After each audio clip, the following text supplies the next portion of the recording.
जय हिंद साथियों, आज हम सॉल्व करेंगे कॉलेज व्याख्याता भर्ती परीक्षा 2018 जो सारंगी विषय का पेपर हुआ था।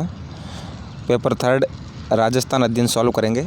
इससे पहले 2 पेपर सॉल्व कर चुके हम, राजस्थान असिस्टेंट भर्ती परीक्षा 2021 और 2014। दोस्तों, किसी भी पेपर को क्रैक करने के लिए उनके पूर्व पेपर सॉल्व करना बहुत ज़रूरी होता है। इसलिए यदि आप हमारे चैनल पर नए आए हैं और यदि पेपर सॉल्व करने में इंटरेस्ट है तो सारे पेपर जो आरपीसी ने करवाए हैं आज तक वो हम सॉल्व करवा रहे हैं। तो दोस्तों, पहला सवाल शुरू करते हैं हम। सही कथनों का चयन नीचे दिए गए कोट से कीजिए। ये दोस्तों 4 कोटेशन दिए हुए हैं और हम देखते हैं। अर्ध उष्ण सदाबहार वन आबू पर्वत क्षेत्र में मिलते हैं। ये गलत है पहला ही, क्योंकि आबू पर्वत क्षेत्र में अर्ध उष्ण सदाबहार वन नहीं मिलते हैं, यहाँ मिलेंगे उपोष्ण सदाबहार वन। ठीक है ना, पहला गलत हो गया। शुष्क सागवान के वन राजस्थान के दक्षिणी के भागों में केंद्रित है, बिल्कुल सही है, डूंगरपुर बांसवाड़ा में केंद्रित है। उसके बाद है मिश्रित पतझड़ वाले वन उत्तरी राजस्थान में मिलते हैं, ये भी सही है। और खेजड़ी वृक्ष शुष्क वनों की विशेषता है, तो खेजड़ी भी होता है। सही होगा बी, सी और डी, तीसरा सही है। अगला सवाल है, सोनाड़ी और नाली किसकी नस्लें हैं? तो आपको ध्यान रखना है, सोनाड़ी और नाली भेड़ की नस्लें हैं। नेक्स्ट क्वेश्चन है, निम्नलिखित को सुमेलित कीजिए और सही कूटों का चयन कीजिए। यहाँ ऑप्शन दे रखे हमारे को काफ़ी सारे। तालछापुर अभ्यारण्य किस लिए प्रसिद्ध है? कृष्ण मृग के लिए प्रसिद्ध है दोस्तों, चूरू के अंदर है ये। राष्ट्रीय चंबल अभ्यारण्य मगरमच्छ के लिए है, जो चंबल नदी पर बना हुआ है। जहाँ जहाँ चंबल नदी बहती है वहाँ तक ये कोटा में मुख्यतः। सरिस्का वन्यजीव अभ्यारण्य जो अलवर में है, वहाँ के बाघ प्रसिद्ध है। और केवलादेव राष्ट्रीय उद्यान भरतपुर, साइबेरियन क्रेन। तो सही उत्तर होगा 3-1-4-2, 3-1-4-2। अगला सवाल है, ये दोस्तों करंट का सवाल है, वर्ष 2016। आप करंट छोड़ दें। करंट के कुल सवाल मैंने कैलकुलेट किए थे, करीबन 45 सवाल हैं, जिसके अंदर जनगणना 2011 भी है और इसके अलावा योजनाएं भी हैं। तो 40 से 45 सवाल एक बहुत बड़ा वेटेज होता है। यदि आप असिस्टेंट प्रोफेसर बनने के इच्छुक हैं तो करंट को लगातार पढ़ें पिछले 1 साल का। ये दोस्तों खनिज दिए गए हैं और निक्षेप क्षेत्र है, ये आपको करना है। ये दोस्तों सवाल इन्होंने गलत उत्तर माना है, सॉल्व करवाता हूँ मैं आपको। तांबा होता है मदान कुदान क्षेत्र, ये झुंझुनू के अंदर पड़ता है। लोएस्क ये मोरिजा निक्षेप है, मोरिजा बानोला। सीसा जस्ता जावर निक्षेप है, जो उदयपुर में खाने हैं। मैग्नीज गरासिया से रति मौरी, ये बांसवाड़ा के अंदर है। होना ये चाहिए था 3-1-4 और 2, लेकिन कोई ऑप्शन नहीं है, लेकिन फिर भी इन्होंने सही उत्तर नहीं माना है। राजस्थान स्टेट केमिकल वर्क्स की 3 इकाइयाँ कहाँ स्थित है? तो डीडवाना के अंदर है। अभी डीडवाना और कुचामन नया डिस्ट्रिक्ट बना है। अगला सवाल है, 2011 में राजस्थान के कौन से जिलों में 50% से अधिक नगरीय जनसंख्या है? ये सवाल भी गलत है, इन्होंने इसका गलत उत्तर माना है। सवाल डिलीट होना चाहिए लेकिन नहीं हुआ है। कोटा और जयपुर, कोटा के अंदर तो करीबन 54% जनसंख्या नगरीय है, लेकिन जयपुर के अंदर कम है, 45% है।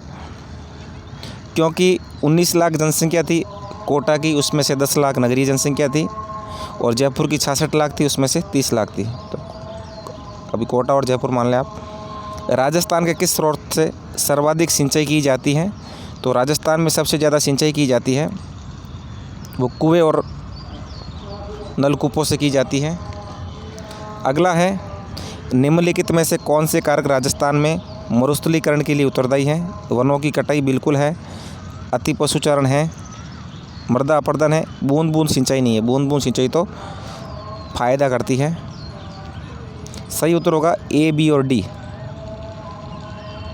तीसरा सही है। ये दोस्तों सुमेलित नहीं है पूछा है इन्होंने। एक साइड फसलें दी हुई है, दूसरी साइड किस्में दी गई है। कपास की वीरनार सही है। गेहूं की माही धवल नहीं है, माही धवल और माही कंचन मक्का की है। चावल की माही सुगंधा है, मक्का की माही कंचन सही है। तो इसका सही उत्तर 2 होगा, माही धवल मक्का की है। संशोधित क्षेत्र विकास कार्यक्रम किस वर्ष से शुरू हुआ? आप इसकी अंग्रेजी जरूर पढ़ लें। मॉडिफाइड एरिया डेवलपमेंट अप्रोच, जिसे माडा बोलते हैं। माडा कब शुरू हुआ?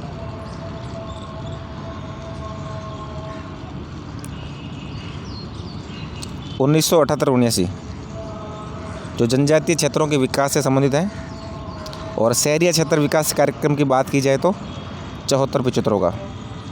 राजस्थान के कौन से जिलों में अधिकतम वर्षा दिनों की संख्या सर्वाधिक पाई जाती है? तो सही उत्तर होगा झालावाड़, कोटा और बारां। ये हाड़ौती वाला क्षेत्र है। निम्नलिखित में से कौन सा युग्म गलत है? पेट्रोलियम का भाग्य शक्ति बाड़मेर सही है, यह उत्पादन होता है, पेट्रोल के कुएं हैं। कोयला पलाना बीकानेर सही है। पेट्रोल घोटारू जैसलमेर। दोस्तों घोटारू जैसलमेर में प्राकृतिक गैस का उत्पादन होता है मुख्यतः।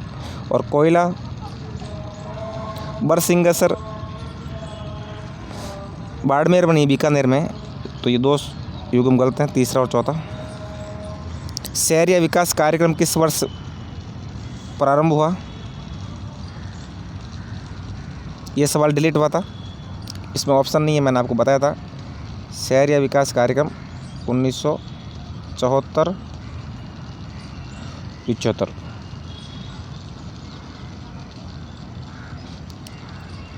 राजस्थान में 2001 से 2011 में ग्रामीण जनसंख्या की दशकीय परिवर्तन का प्रतिशत कितना है? तो ग्रामीण में 19% की वृद्धि हुई है और नगरीय के अंदर 29%। त्रिकाल का संबंध है, तीनों काल पड़ते हैं तो चारा, भोजन और जल की कमी हो जाती है। ये भी आप ध्यान रख लें। जुरासिक युग की चट्टानें राजस्थान के किन जिलों में पाई जाती है? तो दोस्तों जुरासिक काल की चट्टानें आपको ध्यान रखना है, जैसलमेर और बाड़मेर में पाई जाती है। राजस्थान के बांगड़ प्रदेश के ज़िलों में कौन सा सम्मिलित नहीं है? तो दोस्तों जो शेखावटी के ज़िले हैं वही बांगड़ प्रदेश के ज़िले हैं। सही उत्तर राजसमंद नहीं है, राजसमंद मगरा क्षेत्र में आएगा। मगरा क्षेत्र के अंदर कौन कौन से ज़िले आते हैं? झुंझुनू, भीलवाड़ा, अजमेर, राजसमंद, पाली और चित्तौड़। और ये बांगड़ क्षेत्र के या शेखावटी क्षेत्र वाले ज़िले आएंगे। अगला सवाल है, ये सवाल भी डिलीट हुआ था, इन्होंने कुछ टाइपिंग मिस्टेक कर दी थी। 1992 में राजस्थान में अनुच्छेद 356 के अंतर्गत उद्घोषणा के समय निम्नलिखित में से कौन राजस्थान का राज्यपाल नहीं था? एक ही राज्यपाल होता है, नहीं इन्होंने गलत लिखा। कौन सा राज्यपाल था? तो एम चेन्ना रेड्डी थे 1992 के अंदर। इस चीज़ का आपको ध्यान रखना है। और इसके अलावा 3 आपातकाल और लगे थे, उसमें कौन कौन थे आपको मैं बता दूं। पहले के अंदर थे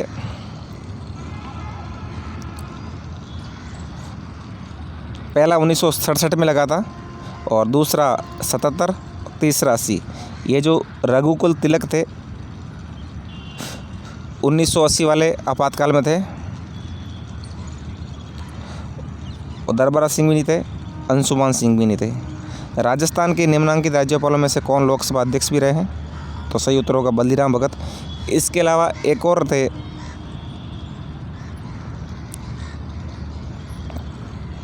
बल्दीराम भगत और दूसरा सरदार हुकुम सिंह। 2 राज्यपाल ऐसे हैं जो लोकसभा अध्यक्ष रह चुके इससे पहले। अगला सवाल है, और 1967 के आपातकाल में डॉक्टर संपूर्णानंद थे। ये भी थोड़ा ध्यान रख लें आप। ये दोस्तों सवाल है जो देखते एक बार। मुख्यमंत्री कथनों पर विचार करना है और सही कथनों का कोड बताना आपको। मंत्री मुख्यमंत्री के प्रसाद पर्यंत पद धारण करेंगे, बिल्कुल गलत है, क्योंकि मंत्री परिषद में मुख्यमंत्री सहित सारे मंत्री राज्यपाल के पश्चात पर्यंत कार्य करते हैं, और केंद्र की बात करें तो राष्ट्रपति के पश्चात पर्यंत। राज्यपाल राष्ट्रपति के पश्चात पर्यंत पद धारित करेगा, बिल्कुल सही है। मंत्रिपरिषद सामूहिक रूप से विधानसभा के प्रति उत्तरदायी होते हैं, बिल्कुल सही है। मुख्यमंत्री की पदावधि विधानसभा के कार्यकाल की समवर्ती होती है, बिल्कुल गलत है, क्योंकि जब तक विधानसभा के अंदर बहुमत होगा वो सरकार बनी रहेगी, और बहुमत का आंकड़ा जैसे ही खत्म होगा तो मुख्यमंत्री हट जाएंगे। तो सही उत्तर होगा बी और सी, दो सही है।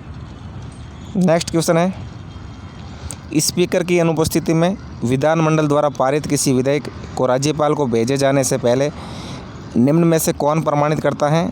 तो दोस्तों उपाध्यक्ष करता है। वैसे इन्होंने जो ऑफिशियल आंसर की उसमें गलत माना था, इन्होंने विधानसभा सचिवालय का सचिव बताया है, वो गलत है। राज्य प्रमुख द्वारा राजस्थान के उच्च न्यायालय का उद्घाटन कब किया गया? ये आपको ध्यान रखना है, 29 अगस्त 1949 को। सही कथन की पहचान करनी है। अगला, ये सवाल डिलीट हुआ था, आपसे सही कथन पूछा है। राज्यपाल द्वारा अनुमोदित होने के उपरांत ही एक मंत्री द्वारा किसी विधेयक को विधानसभा में प्रस्तुत किया जाता है, ये गलत है।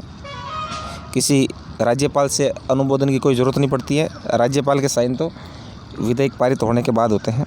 विधानसभा के किसी भी सदस्य द्वारा विधानसभा में विधेयक प्रस्तुत किया जाता है, सही है। कोई भी विधेयक स्पीकर के पूर्व अनुमोदन के बिना विधानसभा में प्रस्तुत नहीं किया जा सकता है, कर सकते हैं दोस्तों, कोई अनुमोदन की ज़रूरत नहीं पड़ती है किसी विधेयक में, ये भी गलत है। अगला है, राज्य विधानसभा के प्रति राज्यपाल उत्तरदायी नहीं होता है, तो यह भी सही है दोस्तों, क्योंकि राज्य विधानसभा के प्रति राज्यपाल उत्तरदायी नहीं होता है। क्योंकि दो सही हो गए थे इसलिए सवाल डिलीट कर दिया, एक सही होना चाहिए था इसमें से। अगला है, राजस्थान में लोकायुक्त के पद से संबंधित निम्नलिखित कथनों पर विचार कीजिए। तो आपको बताना है, राज्यपाल लोकायुक्त की नियुक्ति करेंगे, तो बिल्कुल सही है, राज्यपाल नियुक्ति करते हैं। अगला है, लोकायुक्त को देय वेतन भत्ते पेंशन राजस्थान उच्च न्यायालय के मुख्य न्यायपूर्ति के समकक्ष होंगे। दोस्तों जो राजस्थान हाईकोर्ट के न्यायाधीशों को वेतन भत्ते मिलते हैं वही लोकायुक्त को मिलते हैं। और पहले लोकायुक्त राजस्थान के आई.डी. दुआ थे, और पहले उप लोकायुक्त के.पी.यू. मेनन जो राजस्थान के मुख्य सचिव भी रह चुके हैं सुखाड़िया के टाइम में। अगला है, राजस्थान के मुख्यमंत्री के विरुद्ध शिकायतों का अन्वेषण लोकायुक्त द्वारा नहीं किया जाएगा। दोस्तों मुख्यमंत्री के विरुद्ध शिकायतों की जांच लोकायुक्त नहीं कर सकता है, तो सही पूछा है, तो तीनों सही है, ए, बी और सी। राजस्थान लोक सेवा आयोग के सदस्यों के संबंध में निम्नलिखित में से कौन सा कथन सही नहीं है? आपको देखना है, सही नहीं है। आप सवाल करें तो उससे पहले निशान कर लिया करें ऊपर। पहला है, सदस्यों की नियुक्ति राज्यपाल द्वारा की जाएगी, बिल्कुल सही है। सदस्य की पदावधि की समाप्ति पर उस पद पर पुनर्नियुक्ति का पात्र नहीं होगा, यानी वापस आरपीसी का मेंबर कार्यकाल पूरा करने के बाद सदस्य नहीं बन सकता है। सदस्य अपने पद से राज्यपाल के द्वारा निलंबित किया जा सकता है, बिल्कुल राज्यपाल सदस्य का कार्यकाल को निलंबित कर सकता है लेकिन हटा नहीं सकता है, हटाएगा राष्ट्रपति, ये गलत है दोस्तों।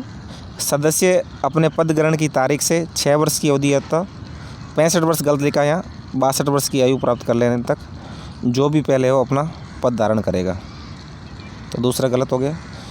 राजस्थान राज्य निर्वाचन आयोग का गठन कब हुआ? तो दोस्तों जुलाई 1994 में हुआ था। और राजस्थान राज्य वित्त आयोग का पूछ लें तो अप्रैल 1994। पहले वित्त का हुआ था अप्रैल महीने में, फिर राज्य निर्वाचन आयोग हुआ। ये स्थानीय स्वशासन से संबंधित है दोनों। अगला है, राजस्थान राज्य के मानवाधिकार आयोग के अध्यक्ष की नियुक्ति राज्यपाल द्वारा एक समिति की सिफारिश पर की जाएगी, जो किससे मिलकर बनेगी? दोस्तों मुख्य न्यायमूर्ति, आगे आप काट दें इसको, मुख्य न्यायमूर्ति कभी नहीं होता है, राज्यपाल भी कभी समिति में नहीं होता है, वित्त मंत्री भी नहीं होता है। सही उत्तर ये होगा मुख्यमंत्री, विधानसभा के अध्यक्ष, गृह मंत्री और विपक्ष के नेता। जैसे अभी गहलोत मुख्यमंत्री और गृह मंत्री दोनों हैं, तो ये गहलोत और विधानसभा अध्यक्ष सीपी जोशी और विपक्ष के नेता राजेंद्र सिंह राठौड़। अगला है जिला महिला सहायता समिति की अध्यक्षता कौन करता है? तो जिला प्रमुख करता है, आपको ध्यान रखना है। राजस्थान लोक सेवा आयोग अपना वार्षिक प्रतिवेदन प्रस्तुत करता है। ये दोस्तों राज्यपाल को अपनी रिपोर्ट देता है वार्षिक प्रतिवेदन की, आरपीसी। और आरपीसी के वर्तमान अध्यक्ष कौन है? संजय कुमार क्षत्रिय। और अभी वर्तमान सदस्य संख्या 1+7 है। निम्नलिखित में से कौन सा कार्य राजस्थान में जिला कलेक्टर से संबंधित नहीं है? आपको बताना है। स्थानीय स्वशासन के निकायों के चुनाव की अधिसूचना जारी करने का काम जिला कलेक्टर का नहीं है दोस्तों। जिला कलेक्टर जो विधानसभा और लोकसभा के चुनाव होते हैं उनका उस जिले के अंदर मुख्य निर्वाचन अधिकारी होता है, और विधानसभा और लोकसभा के चुनाव की ही अधिसूचना जारी करता है, स्थानीय स्वशासन की नहीं। तो पहला ही गलत हो गया। जिले में कानून व्यवस्था बनाए रखने का काम जिला कलेक्टर करता है। जिले की विकास परियोजनाओं की निगरानी करने का काम भी करता है। जिला प्रशासन और राज्य सरकार में समन्वय भी बनाता है। राजस्थान का मुख्य कार्यकारी अधिकारी कौन होता है? दोस्तों राजस्थान का मुख्य कार्यकारी अधिकारी यानी CEO, चीफ एग्जीक्यूटिव ऑफिसर कौन होता है? तो मुख्य सचिव होता है। आपको ध्यान रखना है इस चीज़ का। अगला दोस्तों 25 वर्षों के अंतराल के पश्चात किस वर्ष में संभागीय आयुक्त के पद पुनः सृजित किए गए? तो सही उत्तर है 1987, हरिदेव जोशी थे। और 1962 में जब मोहनलाल सुखाड़िया थे तब उन्होंने संभागीय व्यवस्था ख़त्म कर दी थी, इस चीज़ का ध्यान रखना। और 25 साल बाद 1987 में हरिदेव जोशी ने जोश में आके, इस तरह आप याद कर लें कि वापस संभागीय आयुक्त के पद सृजित करे थे। सामाजिक अंकेक्षण का उद्देश्य जवाबदारी सुनिश्चित करना है। दोस्तों सामाजिक अंकेक्षण का उद्देश्य किसकी जवाबदारी सुनिश्चित करना है? तो स्थानीय स्वशासन की जवाबदारी सुनिश्चित करने का काम सामाजिक अंकेक्षण का होता है। ये राजस्थान फसली ऋण माफी योजना 2018 के संदर्भ में ये करंट का सवाल है, अभी आप छोड़ दें।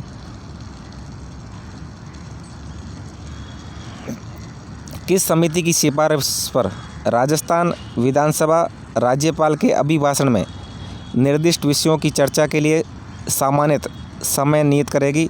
ये होती है कार्य सलाहकार समिति। दोस्तों जो कार्य सलाहकार समिति होती है वो क्या करती है? राज्यपाल के अभिभाषण के चर्चा के बारे में समय निर्दिष्ट करती है।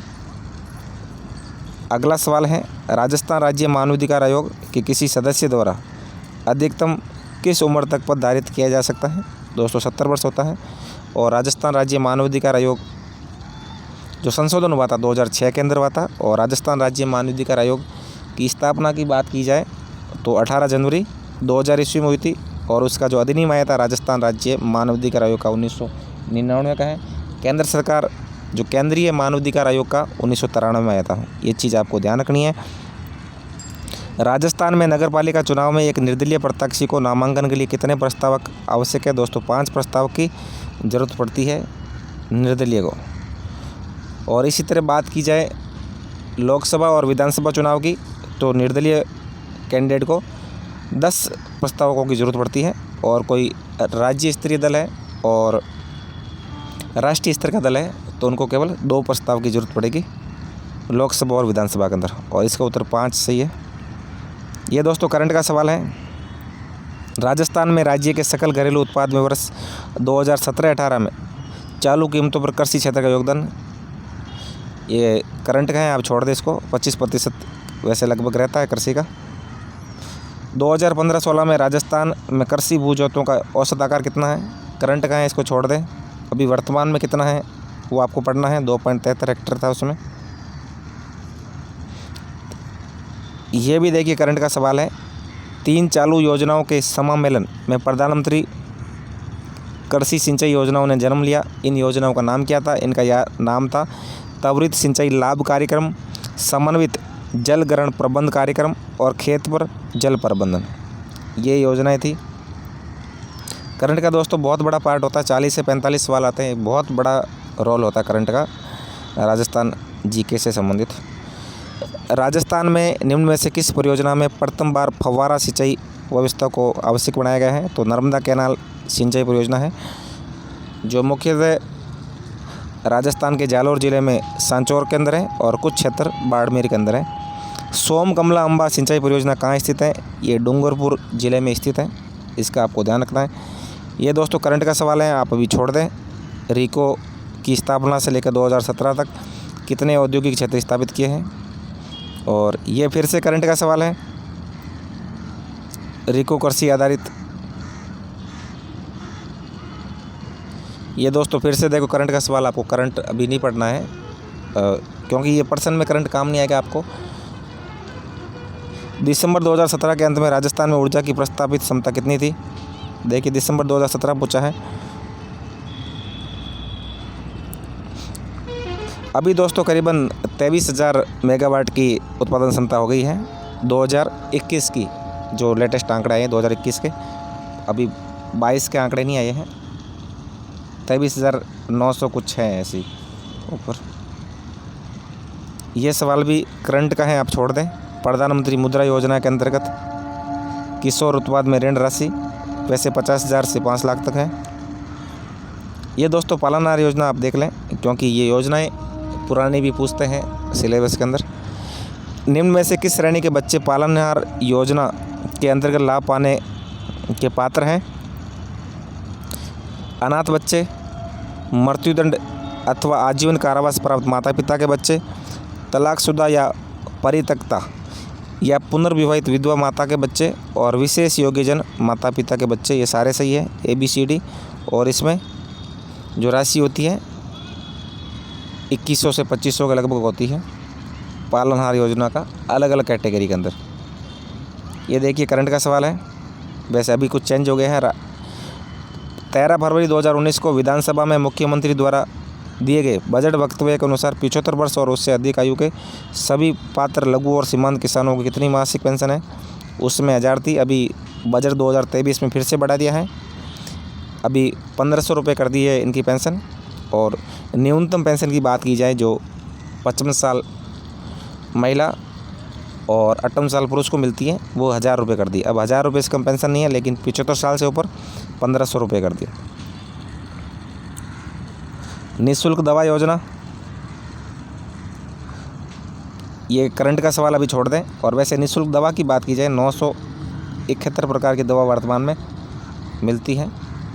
दवा वितरण के अंदर ये पुराना हो गया सवाल। राजस्थान ग्रामीण आजीविका परियोजना के बारे में थोड़ा देख लें एक बार, वैसे करंट का सवाल है। यह विश्व बैंक द्वारा वित्त पोषित है, बिल्कुल सही है। जून 2011 में लागू हुई थी, ये भी सही है। ये राजस्थान के 19 ज़िलों में लागू नहीं है, ये राजस्थान के 18 ज़िलों में लागू है।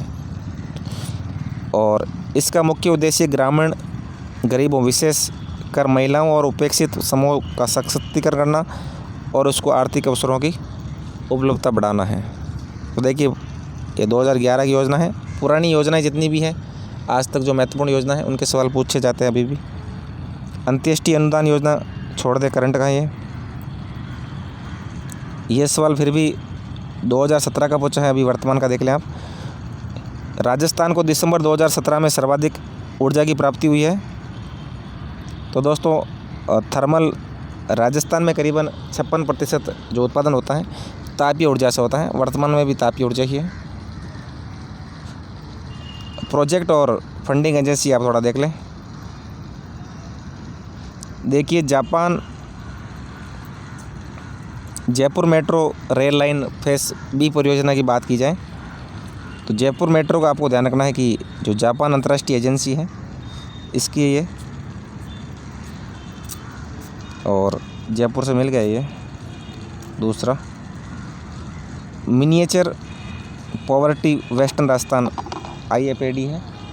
और उसके बाद में अगली बात की जाए राजस्थान ग्रामीण आजीविका परियोजना विश्व बैंक से संबंधित है। जयपुर मेट्रो आपको ध्यान रखना है जीका की है, जापान की। और राजस्थान की ग्रामीण जल प्रदाय और फ्लोरोसिस निराकरण परियोजना, सॉरी मैंने कुछ मिस्टेक से बता दिया आपको।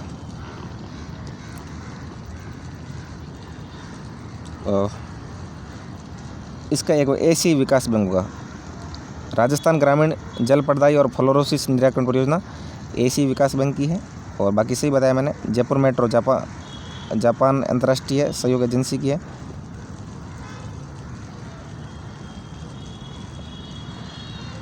सी में 2 मिस्टेक, अच्छा मिलाने के अंदर कुछ मिस्टेक हो गया।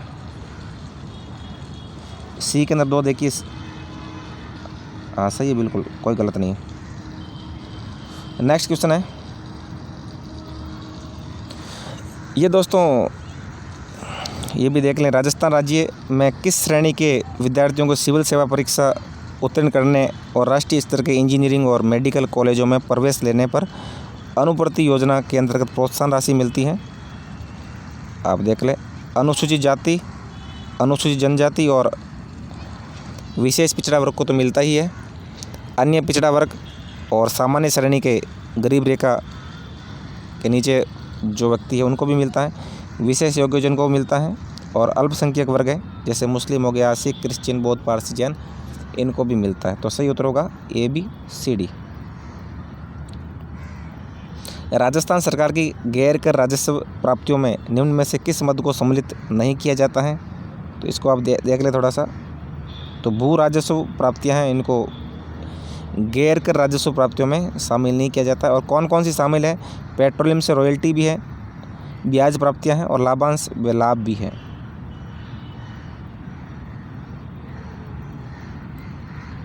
अगला है, निम्न में से कौन सा संगठन राजस्थान में औद्योगिक इंफ्रास्ट्रक्चर के विकास और उद्योगों को वित्तीय सहायता देने का कार्य करता है? तो दोस्तों उद्योग की बात की जाए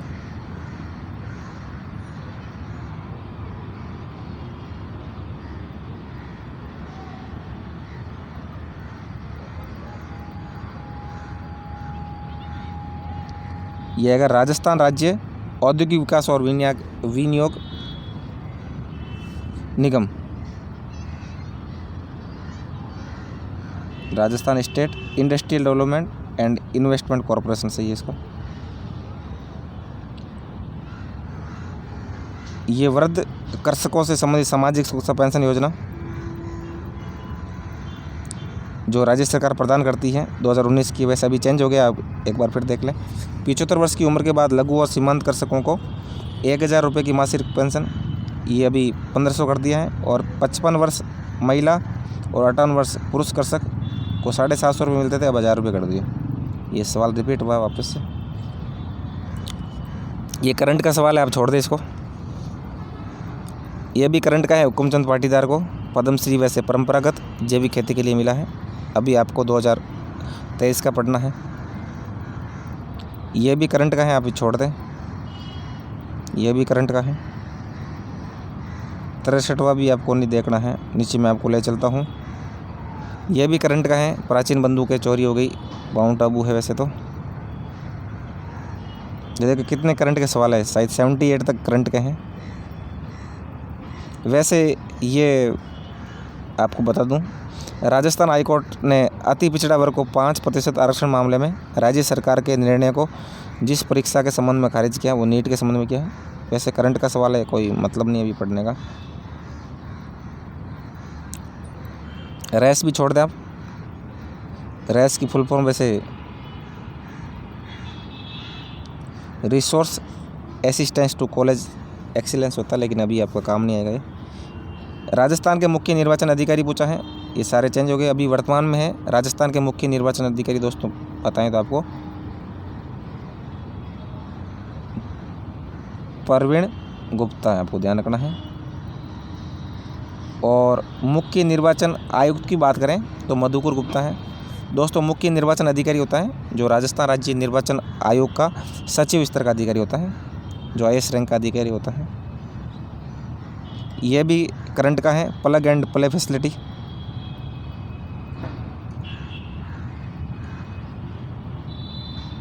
एशियन गेम्स 2018 वैसे चेंज हो गए, लेकिन आप कुछ खिलाड़ी अभी भी खेलते हैं। ओम प्रकाश निटारवाल की बात की जाए तो रोइंग या नौकायन के हैं, ये काफ़ी प्रसिद्ध खिलाड़ी है। शालिनी पाठक कबड्डी की है। रजत चौहान की बात की जाए तो तीरंदाजी के हैं। और जितेंद्र सिंह घुड़सवारी के हैं। तो आप मिला लें, बी के अंदर 1 फिर 2, इसका ये सही होगा 3 नंबर। ये भी करंट का सवाल अभी छोड़ दें।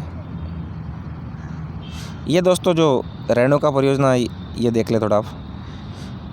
11 जनवरी 2019 को रेणुका जी बहुउद्देशीय बांध परियोजना हेतु समझौते पर हस्ताक्षर करने वाले राज्यों का उपयुक्त क्रम है।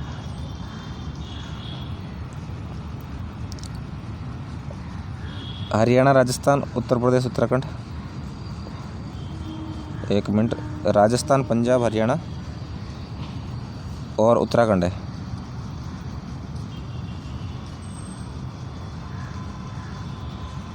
वैसे दोस्तों रेणुका बांध परियोजना है जो हिमाचल प्रदेश की है। इसका ये सही है दोस्तों, हरियाणा, राजस्थान, उत्तर प्रदेश, उत्तराखंड है। और ये कहाँ की परियोजना है? ये है हिमाचल प्रदेश की, और जल मिलता है इन 4 राज्यों को। ठीक है, ये भी करंट का, आप इसे छोड़ दें। 78। अब दोस्तों करंट के सवाल खत्म हो गए। अब दूसरे सवाल हैं, गिलुंड किस नदी के किनारे स्थित है? आपको ध्यान रखना है। गिलुंड काफ़ी प्रसिद्ध है, बनास नदी के किनारे है, राजसमंद जिले के अंदर। कालीबंगा पूर्वस्थल के किस दिशा में जुता हुए खेत मिलते हैं? तो इसका सही उत्तर होगा दक्षिण पूर्वी दिशा के अंदर कालीबंगा सभ्यता में जुते हुए खेत मिले हैं। आप यदि कन्फ्यूजन होते हैं इसमें, आप इसको दीपू याद कर लो ट्रिक से। दी से दक्षिण कर लो और पू से पूर्व कर लो। ठीक है। राव मालदेव के संबंध में कौन सा कथन सही नहीं है? तो पहला ही गलत हो गया। उसकी माता पद्मा कुमारी मेवाड़ से संबंधित थी। दोस्तों मेवाड़ से संबंधित नहीं थी, सिरोही के जो देवड़ा सुल्तान थे जगमाल, उनकी बेटी थी वो। खानवा युद्ध में महत्वपूर्ण भूमिका निभाई थी। वैसे इन्होंने ये सवाल डिलीट किया था। तो खानवा युद्ध में भी राव मालदेव अपने पिता के प्रतिनिधि के रूप में शामिल हुए थे। उसने अपने पिता राव गंगा की हत्या की थी, तो पितृहंता भी थे ये। बीकानेर के राव जैत सिंह को परास्त किया, ये भी सही है कि इन्होंने पाहेबा की लड़ाई के अंदर राव जैत सिंह को परास्त किया था। और कहीं ना कहीं जो गिरी सुमेल का युद्ध था वो भी राव जैत सिंह और वीरमदेव की वजह से ही हुआ था, क्योंकि वो सहायता के लिए शेरशाह सूरी के पास गए थे। अजमेर का चौहान राजा जिसने अजमेर में संस्कृत महाविद्यालय स्थापित किया, विग्रहराज चतुर्थ ने किया। कुंभा का गुजरात के साथ संघर्ष का प्रारंभिक कारण क्या था? तो नागौर विवाद। दोस्तों नागौर विवाद में बताता हूँ क्या है एक्चुअल के अंदर। जो गुजरात के सुल्तान होते हैं अहमद शाह, वो करते हैं नागौर पर आक्रमण। तो नागौर का जब सुल्तान होता है यहाँ का, वो इनकी अधीनता स्वीकार कर लेता है। और फिर अहमद शाह जब मर जाते हैं, और उसके बाद में जो नागौर का सुल्तान होता है, मेरे दिमाग से निकल रहा है, खम्स का नाम है शायद। जब वो ख़त्म होते हैं तो उनके भाई है मुजाहिद खां, वो राजा बन जाते हैं नागौर के। और उसके पुत्र को हराकर जो खम्स का पुत्र था वो चला जाता है कुंभा के पास में। फिर कुंभा उनको नागौर का सुल्तान बनवाते हैं। और इस तरह इनका विवाद चलता रहता है। मेवाड़ के महाराणा प्रताप के विरुद्ध अंतिम मुगल आक्रमण का नेतृत्व जगन्नाथ कछवा ने किया था। आपको ध्यान रखना है 1585 के अंदर अंतिम अभियान ये था जगन्नाथ कछवा। और अंतिम दूत की बात की जाए तो टोडरमल, उसकी ट्रिक थी जमा भट्टो, जलाल खां, मान सिंह, भगवंत दास और टोडरमल। ये दोस्तों जन्म स्थान बताना आपको, ये राजस्थान के संत हैं। रामदास जी का जन्म स्थान की बात की जाए तो है बीकमगौर, ये जोधपुर ज़िले के अंदर पड़ता है। और रामदास जी जो जोधपुर ज़िले की जो खेड़ापा पीठ थी उससे संबंधित है। जसनाथ जी का जन्म कतरिया सर बीकानेर के अंदर हुआ, जो अग्नि नृत्य के प्रसिद्ध है। दरियाव जी जो रैण शाखा के संत थे, राम सनई संप्रदाय के, उनका जन्म जैतारण में हुआ। और चरणदास जी अलवर के रहने वाले थे, चरणदासी संप्रदाय, इनका जन्म डेहरा अलवर के अंदर हुआ। तो सही उत्तर है ये हो गया 4, 3, 2, 1। अगला सवाल है, निम्न में से कौन राजस्थान में लोक देवी के रूप में पूज्य नहीं है? दोस्तों तो मीरा माता कोई नहीं है। मीरा एक लोक संत थी। बाण माता, शीतला माता और बदाना माता सही है। आहुआ के ठाकुर कुशाल सिंह को किस ठिकाने द्वारा शरण दी गई? दोस्तों आहुआ के ठाकुर कुशाल सिंह को कोठारिया के रावत जोत सिंह थे, उनके द्वारा शरण दी गई। और कोठारिया वर्तमान में राजसमंद में पड़ता है। और तांत्या टोपे को भी कोठारिया के रावत जोध सिंह ने ही शरण दी थी। ये किन आंदोलन के प्रारंभ वर्ष में कौन सा सही नहीं है आपको बताना है इसके अंदर। बिजोलिया किसान आंदोलन 1897 सही है। सीकर किसान आंदोलन ये गलत बताया इन्होंने। सीकर किसान आंदोलन 1922 के अंदर शुरू हुआ था। डाबड़ा कांड 47 सही है। चंडावल घटना 1945 नहीं दोस्तों, ये 1942 ये हुई थी, शौजत पाली के पास थे, वहाँ की घटना ये सामंतों और किसानों के बीच हुई थी। और डाबड़ा घटना भी मारवाड़ किसान आंदोलन से संबंधित है और डाबड़ा नागौर के डीडवाना में पड़ता है। ये सवाल डिलीट हुआ क्योंकि 2 गलत हो गए, एक चंडावल घटना की तारीख गलत है, एक सीकर किसान आंदोलन इन्होंने गलत बताया। तुर्रा और कलंगी लोकनाट्य में तुर्रा और कलंगी किसके प्रतीक हैं? शिव और पार्वती के प्रतीक है, आपको ध्यान रखना है। ये दोस्तों मेले हैं और स्थान का मिलान करना है। कारण मेला बाड़मेर में पड़ता है। मुंडवा का मेला नागौर के अंदर है। मरु मेला जैसलमेर के अंदर है और कपिल मुनि का मेला बीकानेर के अंदर है। सही उत्तर है 2, 1, 3, 4। बागड़ क्षेत्र के बारे में, बागड़ क्षेत्र की बोली के बारे में ग्रियर्सन ने क्या शब्द प्रयुक्त किया? तो इन्होंने भीली बोली बताया है कि जो भील लोग बोलते हैं, इन्होंने कहा कि वो भीली बोली है। किस भाषा से राजस्थानी का उद्भव हुआ है? तो शौरसेनी अपभ्रंश सही है, इससे राजस्थानी भाषा का उद्भव हुआ है। अलगोजा वाद्य यंत्र में कितने छिद्र होते हैं? 6 छिद्र होते हैं। हालांकि इन्होंने ये सवाल डिलीट किया है। और अलगोजा वाद्य यंत्र सुशीर वाद्य यंत्र है जो फूंक से बजाते हैं। राजस्थान में ऊब छठ पर्व कब मनाया जाता है? तो इसका आपको ध्यान रखना है भाद्रपद कृष्णा षष्टमी को।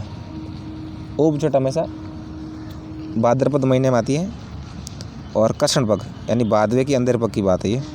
सूर्यमल मिश्रण द्वारा लिखित वंश भास्कर, सूर्यमल मिश्रण बूंदी के कवि थे और इसको वंश भास्कर को किसने पूर्ण किया? तो इनके दत्तक पुत्र थे मुरारी दान। इस चीज़ का आपको ध्यान रखना। और वंश भास्कर डिंगल के अंदर लिखा गया था। वैसे डिंगल पश्चिमी राजस्थान के चारणों की थी और वैसे ये भी चारण थे इसलिए, और पूर्वी राजस्थान की थी पिंगल।